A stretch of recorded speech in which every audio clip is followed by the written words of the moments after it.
बेटे कल्लू के साथ रहा करती थी। एक दिन आरती जब सोकर उठी तो उसने देखा उसका बहू बेटा कहीं बाहर जाने की तैयारी कर रहे थे। कल्लू बेटा, सुबह सुबह बहू को लेकर कहाँ जा रहे हो? हम ये गांव छोड़कर जा रहे हैं माँ। गांव छोड़कर जा रहे हो? कहना क्या चाहते हो? आपसे कितनी बार कहा था माँ जी, इस मकान को बेच दीजिए, मगर आपको हमसे ज्यादा अपने मकान से प्यार है। बहू, इस मकान में मेरे पति की यादें जुड़ी हुई हैं, मेरे बेटे का बचपन जुड़ा है, भला मैं इस मकान को कैसे छोड़ सकती हूँ? अगर आप नहीं बेच सकती तो आप यहीं पर रहिए, अकेली। मैं इस गांव के माहौल में इन जाहिलों के साथ नहीं रह सकता, इसीलिए मैं अपनी पत्नी के साथ हमेशा हमेशा के लिए ये गांव और ये घर छोड़कर जा रहा हूँ। मुझे अकेला छोड़कर मत जाओ बेटा, तुम्हारे सिवा मेरा इस दुनिया में है ही कौन? तुम मुझे अकेला छोड़कर चले जाओगे तो मैं किसके सहारे जीऊंगी? मुझे पता था माँ जी, आपके ड्रामे शुरू हो जाएंगे। इतना बोलकर कल्लू की पत्नी कल्लू की ओर देखकर बोली, अब चलिए, बस का टाइम होने वाला है। माँ जी को तो हमेशा आदत है रोने धोने की। कल्लू और उसकी पत्नी आरती को रोता छोड़कर चले गए। आरती बहुत देर तक अपने बेटे की याद में आंसू बहाती रही। दोपहर के समय आरती अपनी दोस्त सविता के पास चली गई। क्या हुआ आरती, तुम्हारी आंखों में आंसू क्यों? आज तुम्हारी बहू ने तुमसे फिर झगड़ा किया? नहीं सविता, आज मेरी बहू ने वो किया जिसके बारे में मैंने कभी नहीं सोचा था। साफ साफ बोलना, क्या हुआ? मेरा बेटा अपनी बहू के साथ मुझे छोड़कर चला गया। आखिर मेरी क्या गलती थी? सिर्फ यही ना, मैंने अपने पति के जाने के बाद अपने बेटे को शहर में पढ़ाया लिखाया, अच्छी परवरिश की। आजकल के नौजवान बच्चे अपने आप को समझते क्या है? वो तुम्हें छोड़कर ऐसे कैसे जा सकते हैं? क्या उन्हें तुम्हारे बारे में एक पल भी ख्याल नहीं आया? उनके जाने के बाद तुम्हारा क्या होगा? आरती रोते हुए बोली, मैंने अपने बेटे के सामने बहुत गिड़गिड़ाया सविता, लेकिन उसका दिल नहीं पसीजा। जो होना था वो हो गया आरती। अब ये बताओ, तुम आगे क्या करोगी? मतलब तुम्हारा खर्चा पानी कैसे चलेगा? यही सोच सोच कर तो पागल हुई जा रही हूँ। तुम हिम्मत मत हारो आरती। जब तुम्हारे पति जीवित थे तो वो समोसे का ठेला लगाया करते थे और तुम उनके साथ समोसे बनाती थी। तुम अब भी वही काम कर सकती हो। शायद तुम सही कहती हो, जीवन व्यतीत करने के लिए मुझे कुछ तो करना ही पड़ेगा। हिम्मत मत हारो आरती। इन नौजवान बच्चों को दिखा दो, उनके बूढ़े माँ बाप उनके बगैर भी अपना जीवन काट सकते हैं। उन्हें हर कदम पर हमारी जरूरत है, हमें उनकी नहीं। सविता की बात सुनकर आरती के अंदर हौसला जाग गया। अगले दिन आरती समोसे का ठेला लगाकर गांव में एक पेड़ के नीचे खड़ी हो गई। एक बूढ़ा व्यक्ति धीमे धीमे कदमों से चलता हुआ आरती के पास आकर बोला, समोसे में खुशबू तो बहुत अच्छी आ रही है। मैं तुम्हें जानता हूँ। तुम रतन की पत्नी आरती हो ना? हाँ हाँ, मैं रतन की पत्नी आरती ही हूँ। शायद तुम मुझे नहीं पहचानती। सालों पहले जब तुम अपने पति के साथ यहाँ पर ठेला लगाया करती थी, तब मैं तुम्हारे रोज समोसे खाने आया करता था। उन समोसों का स्वाद मैं आज तक नहीं भूला। लाओ, जल्दी से मुझे 4 समोसे खिला दो। आरती ने उस बूढ़े व्यक्ति को 4 समोसे दिए। उस दिन के बाद आरती की आमदनी अच्छी होने लगी। मगर कुछ दिनों बाद गांव का व्यक्ति जग्गी आरती के ठेले पर आकर बोला, कैसी हो आरती माँ? ईश्वर की कृपा है जग्गी, क्या तुम भी मेरे समोसे खाने आए हो? मैं पुराने व्यंजन नहीं खाता, आजकल फास्ट फूड का दौर है। अब समोसे खाना कौन पसंद करता है? ये तो अपने अपने मन की बात है जग्गी। मैं तुम्हें यहाँ पर ये बताने के लिए आया हूँ कि कल से मैं इस पेड़ के नीचे समोसे पूरी और कचौड़ी की दुकान लगाऊंगा। तुम अपना ठेला लेकर कहीं और चली जाना। तुम मुझे धमकी दे रहे हो जग्गी? धमकी नहीं दे रहा हूँ आरती माँ, तुम्हें समझा रहा हूँ। मैं तुम्हें बुढ़ापे में अपमानित नहीं करना चाहता। ये जगह गांव की है, तुम्हारी खरीदी हुई नहीं। अगर तुम प्यार से कहते तो मैं यहाँ ठेला नहीं लगाती, लेकिन तुम गुंडागर्दी के बल पर अगर मुझे यहाँ से निकालना चाहते हो तो भूल जाओ। जग्गी दांत पीसता हुआ वहां से चला गया, सीधा मुखिया के घर। अरे क्या बात है जग्गी, तुम्हारे चेहरे पर क्रोध कैसे झलक रहा है? मुखिया जी, तुम्हें इस गांव में मुखिया बनाने में मेरा कितना योगदान रहा है, इस बात को तुम भली भांति जानते हो। हाँ हाँ, अच्छी तरह से जानता हूँ, पर हुआ क्या है? जब तुम मुखिया बने थे तो तुमने मुझसे कहा था कि ये सारा गांव तुम्हारा है। जग्गी, साफ साफ बताओ, तुम कहना क्या चाहते हो? मैं समोसे, पूरी और कचौड़ी की दुकान लगाना चाहता हूँ, मगर वहां पहले से ही आरती अपना ठेला लेकर खड़ी हुई है। उसकी बिक्री वहां पर अच्छी होती है। जब मैंने उसे वहां से चले जाने के लिए कहा तो उसने टका सा जवाब दे दिया कि वो वहां से नहीं जाएगी। बस इतनी सी बात। तुम्हारे लिए ये इतनी सी बात होगी, लेकिन मेरे लिए ये बहुत अपमान भरी बात है। तुम चिंता मत करो जग्गी, आरती की चिंता छोड़ दो। वैसे भी अब उसके आगे पीछे है ही कौन जो उसकी हिमायत लेने आएगा। लेकिन तुम एक नंबर के मूर्ख हो जग्गी। क्या मतलब? मेरी बात ध्यान से सुनो।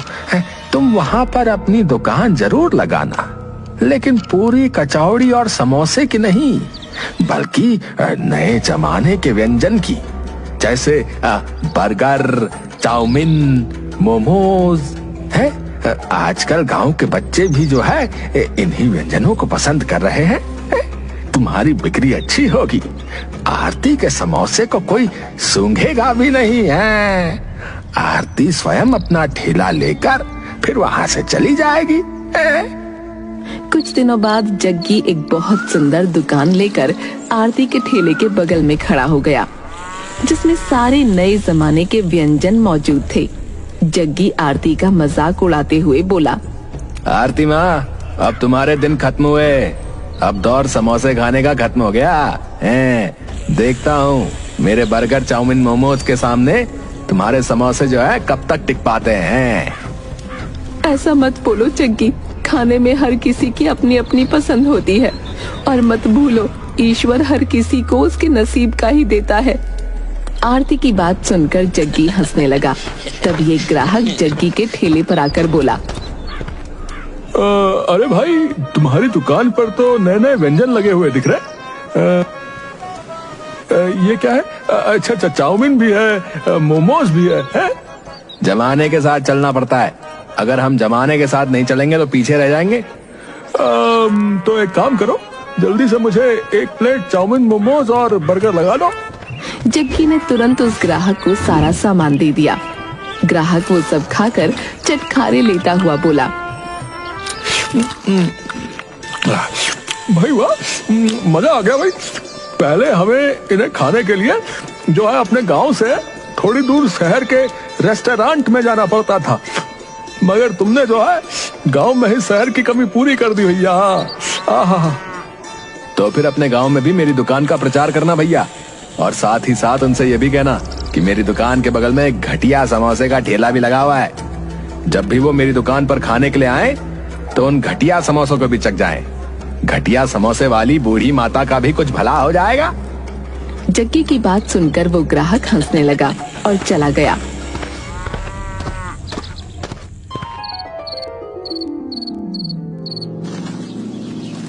कुछ ही दिनों में जग्गी के ठेले पर भीड़ लगने लगी और आरती के समोसे अब कोई नहीं खाता था।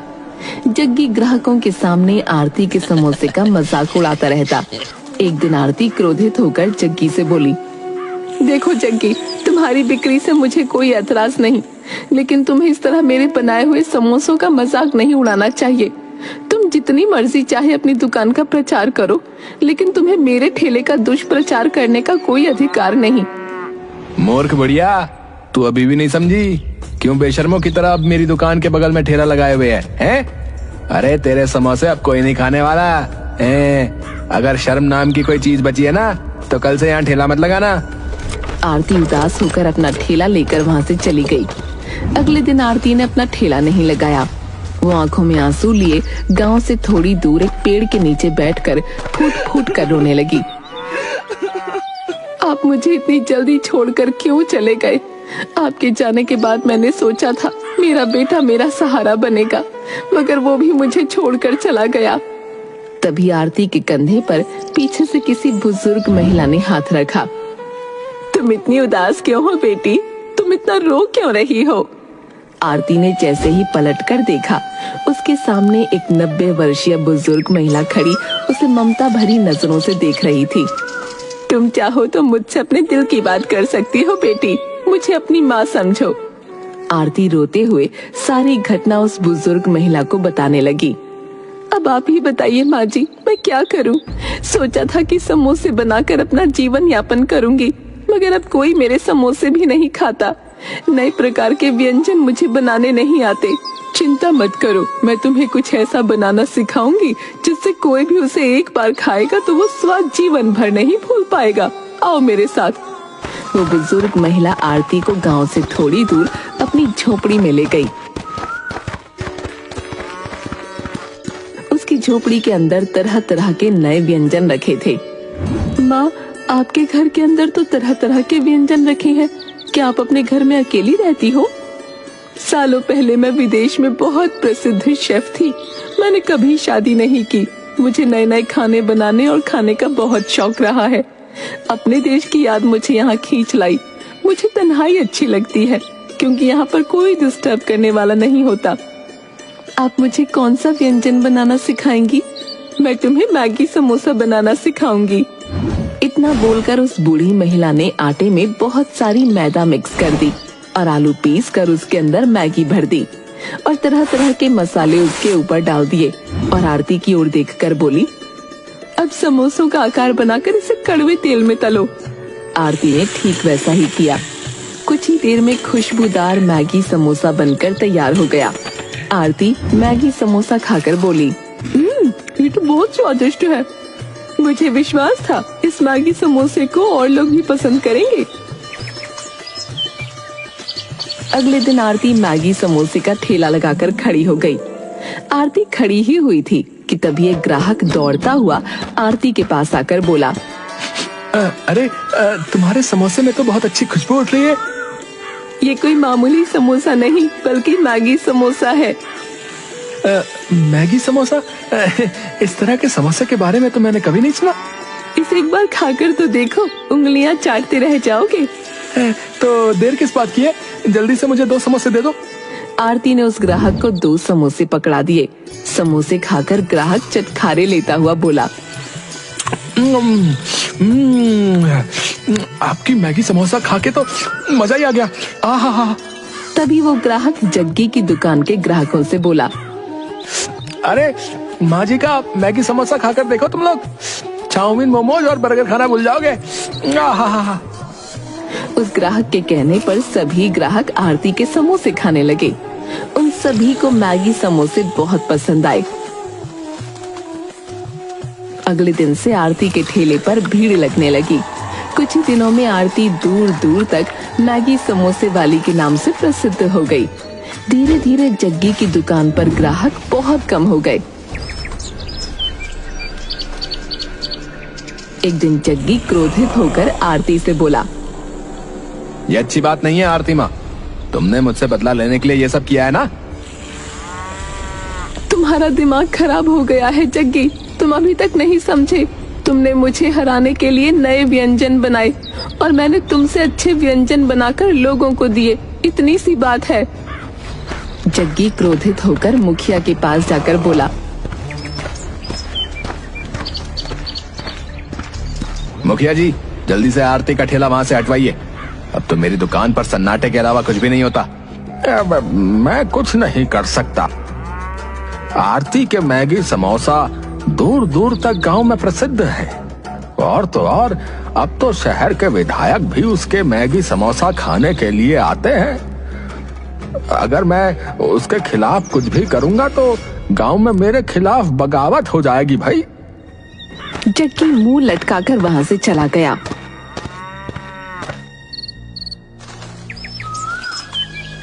कुछ दिन बाद जग्गी ने दुकान लगानी बंद कर दी और आरती ने एक ग्राहक से पूछा, जग्गी अपनी दुकान क्यों नहीं लगा रहा? आपको पता नहीं है आरती जी, जग्गी की बहुत तबीयत खराब है और उसके इलाज में उसका काफी पैसा उठ चुका है। यहाँ तक कि उसका मकान भी गिरवी रखा हुआ है। ये तो बहुत बुरा हुआ। मैं जग्गी को देखने जरूर जाऊंगी। अरे आरती जी, जग्गी तो आपसे बहुत ज्यादा दुश्मनी रखता था, उसके बाद भी। वो उसका स्वभाव था, लेकिन मैं उसकी तरह कठोर स्वभाव की नहीं हूँ। आरती शाम को जग्गी के घर गई।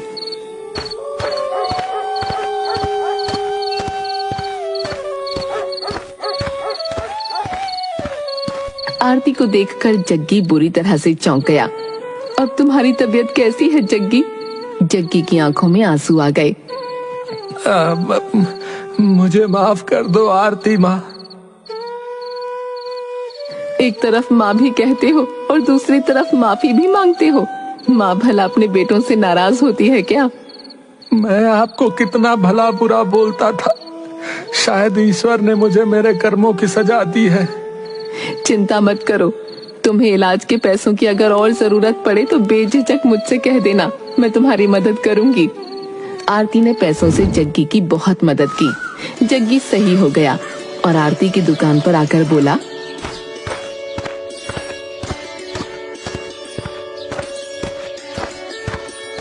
आरती माँ, आपने मेरे ऊपर इतने उपकार किए हैं, एक उपकार और कर दीजिए। मुझे अपने ठेले पर काम पर लगा लीजिए।